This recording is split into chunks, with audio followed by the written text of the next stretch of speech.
Hi there, I'm Carolyn, Trichologist at Absolique Hair Health Clinic.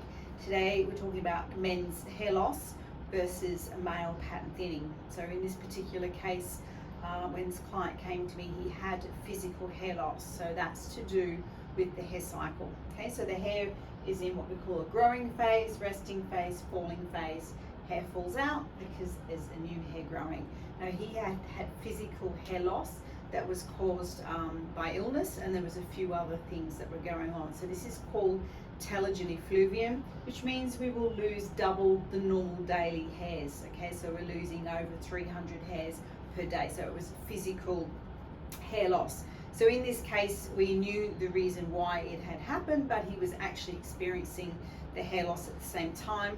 And one of the common causes of telogen effluvium is low iron and ferritin, low B12, low vitamin D. We had illness, fever, surgery, medication, and this one combined with stress, shift work, poor sleep, poor diet. So it was really just a recipe for hair loss.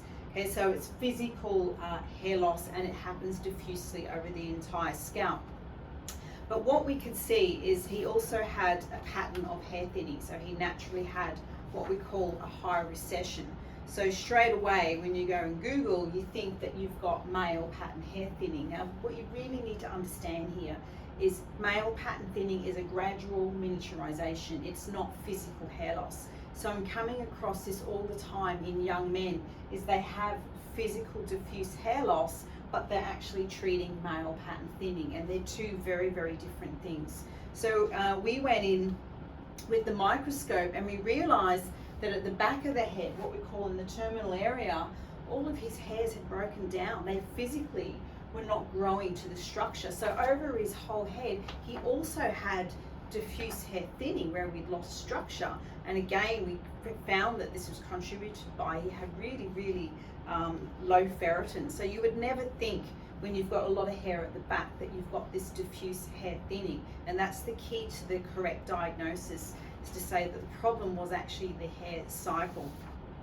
So when you've got the tendency for this, receding hairline, okay, which is the male pattern hair thinning, if you have physical hair loss, it's going to bring it on earlier, okay, so there's no protection. So it's really important to get a correct diagnosis. So to stop the hair loss here, the hair loss treatment was really addressing the low ferritin. So his ferritin was down at 32, whereas a normal level for men is above 100. So it was quite a problem. So we worked a lot with food for ferritin, and that's where we went in and we did some hair growth treatment. We used some very basic things. So when we're dealing with the hair cycle, we don't have to use minoxidil, you don't have to use the finasteride and all those types of drugs, because all we want to do is pull the hair cycle back in. So we've got lots of hair growth products that will help, but the key for me is helping you find what is the underlying cause, what actually made this happen.